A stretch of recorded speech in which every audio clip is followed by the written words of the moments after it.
GPAT entrance examination இது வந்து B Pharm படிக்கிற எல்லா ஸ்டூடெண்ட்ஸுமே தெரிஞ்சு வச்சுக்கூடிய ஒரு எக்ஸாம். இது எதுக்காக அப்படின்னா எம்ஃபார்ம் படிக்கிறதுக்காக ஒரு என்ட்ரன்ஸ் எக்ஸாம். இதை யார் கண்டக்ட் பண்ணுறாங்க அப்படின்னா என்பிஎம்எஸ். இவங்க வந்து நீட் கண்டக்ட் பண்ணுற பாடி தான் ஜிபேட்டும் கண்டக்ட் பண்ணுறாங்க. போன இயர் வரைக்கும் என்டிஏ கண்டக்ட் பண்ணிகிட்டு இருந்தாங்க. ஆனால் வந்து ஸ்காலர்ஷிப் வராத ரீசன்னால் இந்த இயர்லேருந்து என்பிஎம்எஸ் கண்டக்ட் பண்ணுறாங்க. இது எதுக்கு அப்படின்ற பெனிஃபிட்ஸ் நான் சொல்கிறேன்.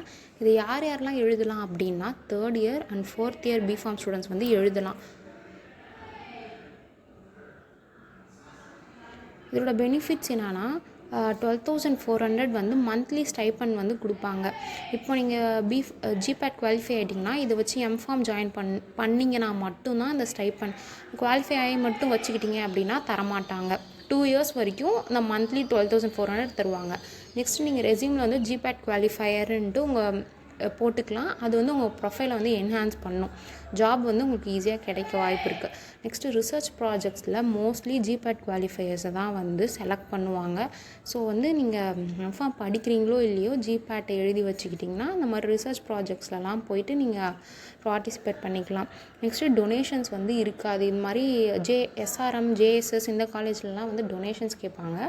இந்த மாதிரி ஜிபேட் எழுதிக்கிட்டிங்க அப்படின்னா உங்களுக்கு டொனேஷன்ஸ் இருக்காது. அந்த மாதிரி உங்களுக்கு ஸ்டைஃபண்டும் கிடைக்கும். இப்போது நெக்ஸ்ட்டு நைப்பர்னு ஒரு எக்ஸாமினேஷன் இருக்குது. அதை பற்றி யாருக்குமே தெரியாது. அந்த எக்ஸாம் எழுதணுன்னா ஃபஸ்ட்டு நீங்கள் ஜிபேட் பாஸ் பண்ணியிருக்கணும். அந்த நைப்பர் பற்றி நான் இன்னொரு வீடியோ போடுறேன். நெக்ஸ்ட்டு வந்து இப்போ இதில் ஒரு கொஷின் நீங்கள் கரெக்டாக எழுதுறீங்க அப்படின்னா அதுக்கு 4 மார்க்ஸ். இன்னொரு கொஷின் தப்பாக எழுதுறீங்கன்னா அந்த 4 மார்க்ஸ்லேருந்து 1 மார்க் மைனஸ் பண்ணிடுவாங்க. நீங்கள் கொஷினை அட்டன் பண்ணல அப்படின்னா அதுக்கு மார்க்ஸ் கிடையாது. இது மாதிரி தான் மார்க்ஸ் ப்ரொவைட் பண்ணுவாங்க. இந்த ஜிபேட் வந்து நீங்கள் 2 இயர்ஸ் வரைக்கும் வேலிடாக வச்சுக்கலாம். நீங்கள் பிஃபார்ம் முடித்து உடனே எம்ஃபார்ம் ஜாயின் பண்ணணுன்னு இல்லை. 2 இயர்ஸ் வரைக்கும் நீங்கள் இதை யூஸ் பண்ணி ஜாயின் பண்ணிக்கலாம்.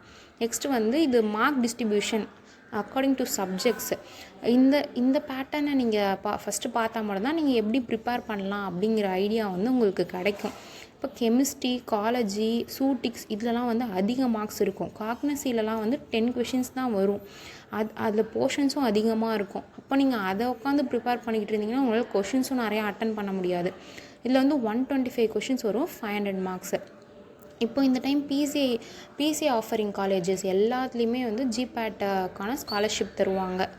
அது போன வருஷம் யாருக்கும் தரல, அவங்களுக்குமே இந்த வருஷம் ஸ்காலர்ஷிப் தருவாங்க அப்படிங்கிறதுக்கான நோட்டீஸ் இது. நெக்ஸ்ட்டு வந்து நான் வந்து இந்த இயர் எழுதினேன் ஜிபேட்டு. என்னோடய ஆல் இந்தியா ரேங்க் வந்து 2057. இது வந்து என்னோடய ஆல் இந்தியா ரேங்க்கு. உங்களுக்கு ஏதாச்சும் டவுட்ஸ் இருந்துச்சு எப்படி ப்ரிப்பேர் பண்ணணும்னு தெரியலனா என்கிட்ட கேளுங்கள்.